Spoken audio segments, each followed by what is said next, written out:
Mothers Do Have 'Em, has long proved himself to be an ultimate showman. He's renowned on Broadway and West End, is well known, and he collaborated with Andrew Lloyd Webber, most famously on The Phantom of the Opera. Their latest project is a new musical based on the classic film The Wizard of Oz. It opens this week in London. Before he started rehearsals, I spoke to Michael Crawford, and I began by asking him what first attracted him to the role of Frank Spencer back in the early 70s. The script hit me, that the basis of the character. I loved the innocence, because I had grown up with Buster Keaton, Laurel and Hardy, and to this day I defy any age group to not be entertained by such artists. And it's very much, it was physical comedy, wasn't it? It was slapstick physical comedy.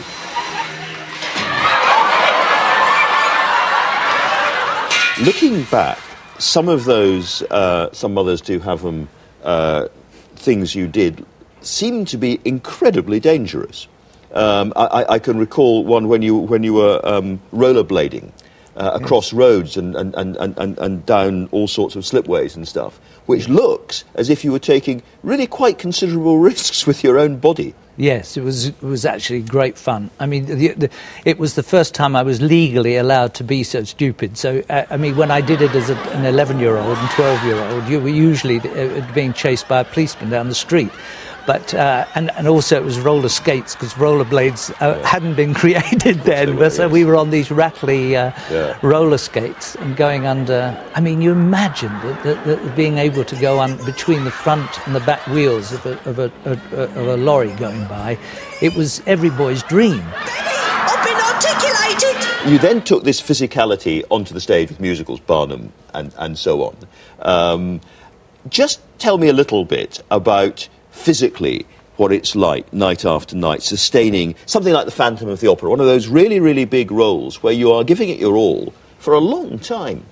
I think if you have to remain fairly fit, that's for sure. You have to have a regime that keeps you in shape. And when we did Barnum, we were in there every day at 4 o'clock for a 7:30 or 8 o'clock show, and for a matinee you were in there at 11 in the morning. So 8 shows a week.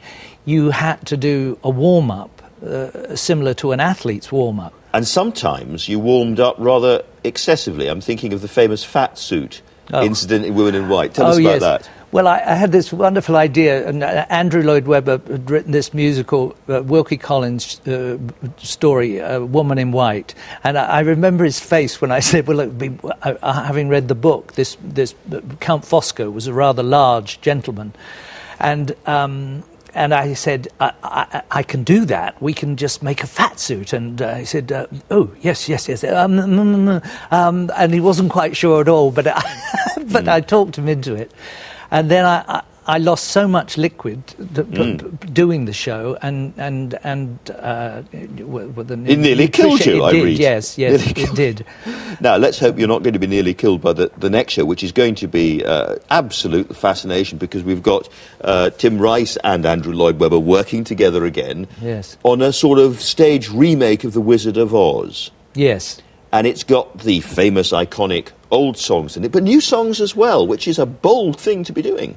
All the old great songs by Harold Arlen are there, but they've been added to, like The Wizard, which I'm playing, has a new song as Professor Marvel near the beginning, and Tim Rice has written these incredible lyrics, which are impossible to learn, but I'm trying.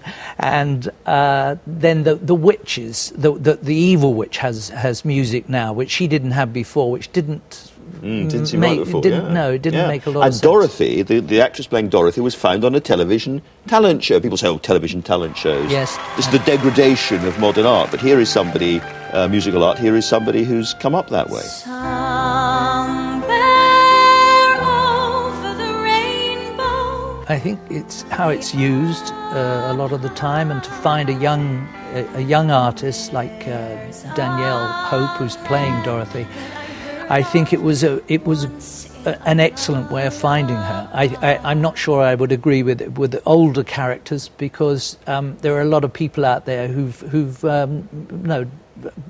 they've done their dues. They've worked out in theatre for a number of years, and I think they deserve an audition for things. It's a funny one, The Wizard of Oz, because it seems to have touched people in a way that most of these musicals never do. The person who put my makeup on this morning, she was saying how terrified she was of the witch. She's never forgotten it. And I know plenty of other people who they'd leave the room when the witch came on, or the monkeys.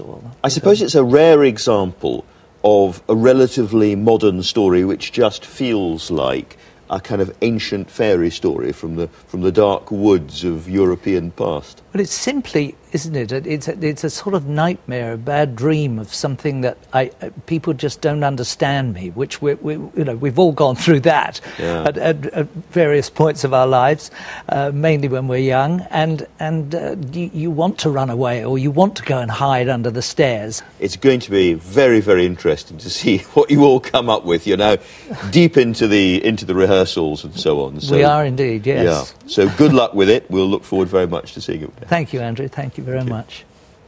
Michael Crawford talking to me a little while ago. And now back to Libya. As we heard earlier in the news, Colonel Gaddafi is said to be arming his supporters in the capital, Tripoli, and seems ready to fight to the death. But John Simpson, our Foreign Affairs editor, is in Libya. He's in the northeast of Libya. I won't say any more about where you are, John. But tell me, first of all, you are in, as it were, rebel-controlled Libya, or free Libya, or whatever we call it at the moment, and you're not heading to Tripoli, you're heading somewhere else. Explain to us. No, we are heading in the direction of Tripoli. We're 2-3 hours out of Benghazi, which is the sort of the second city of the country, which is fully in rebel hands, and we're just heading down along the coast towards Tripoli. That's all fine. The problem is that in the way, and really quite close to where I am now, there's Colonel Gaddafi's own hometown of Sirte. And that is a dangerous place, difficult place to get either through or past. And we're sort of getting closer to that and nudging closer to it and trying to work out whether we go into it or round it or what we do. It's very interesting. I mean, this is a little town where I am. They're very nervous here, so it's probably better not to name it. But they threw off the system just a few days ago, and first of all comes elation, delight, joy. I can say anything I like. I can spit on a portrait of Colonel Gaddafi, and then comes that feeling: was this a good idea? Maybe they'll come back. Maybe we should just go quiet for a little while. And they're in that phase at the moment. And John, what do you think they are wanting from the international community? What are they saying to you they would like Britain and America and the other countries to do? Oh, I don't think they're in that kind of awareness mood, to be honest, Andrew. I think they'd like help, but then, when you say what help, I don't think they do. I think if I'm really honest about it, given that I think you were interviewing Lord Mandelson a little bit of time ago, I mean, that the one thing that really still shocks people here and that they still feel very offended by was the decision by the Blair government to open up relations properly with Libya again, with Colonel Gaddafi again, and that's something which still rankles here. But really everybody here is focused on the end game. It doesn't really matter very much what the United Nations says it wants to do with Colonel Gaddafi's squirreled millions. That's not the important thing. The important thing is, will the army, will the air force turn against him now? Having turned against him once, will they join in a general attack?